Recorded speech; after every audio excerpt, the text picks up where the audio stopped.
All right. Welcome back to the Fenton History Center. I'm Victoria Parker, curator here at the Fenton. We've been bringing you some behind-the-scenes and close-up videos of some of our artifacts and exhibits. And today I wanted to highlight one of the artifacts that's in our women's suffrage exhibit titled Why Not New York, The Road to the Vote.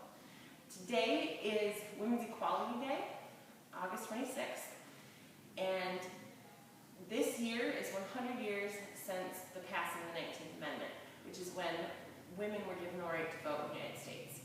In New York State, women were given the right to vote in 1917. So our exhibit was up in 1917, and we put it, not 1917, 2017. We put it back up so you can see it this summer. This quilt was made by the South Stockton Political Equality Club. They put their name right here in the middle. On one side is the outgoing president, and on the other side is the incoming president. The quilt was made in 1893. That's when Grover Cleveland was on his way into office. The South Stockton Political Equality Club was formed to try to raise awareness and get women suffrage, get them the right to vote. So we believe this quilt was a fundraiser. There's 181 names on the quilt. And as far as we can tell, everybody that's name is on the quilt would have donated money. The money would have been used for lobbying, to support women who were doing things like writing newspapers, and trying to get the word out about women's suffrage. Stockton County was very active in the political suffrage movement, and many women came from Stockton County that went on to be big influencers in the movement for women to get the right to vote. We've put the quilt upstairs in our furniture room so that we can also show you our pop-up exhibit. If you come to visit, this quilt and the rest of the exhibit are on the first floor in the entryway, the family parlor, and the hallway.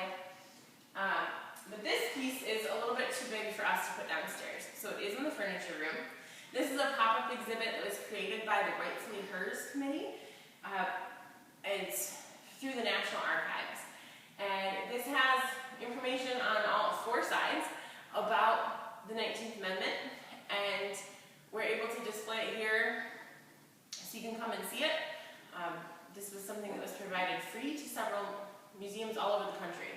So stop in, see the Fenton, see the new pop-up exhibit, as well as our summer exhibit, which we'll get through mid-September. The Fenton History Center has now reopened. We ask that if you come to visit us, you please wear a mask. Mine's in my pocket, so I can talk to you in this video. The Fenton is still posting things on social media regularly, Facebook, Instagram, Twitter, and YouTube, as well as on our website, fentonhistorycenter.org. We do have some exciting events coming up in October, so please check it out, and we hope to see you in person very soon. Thanks for watching.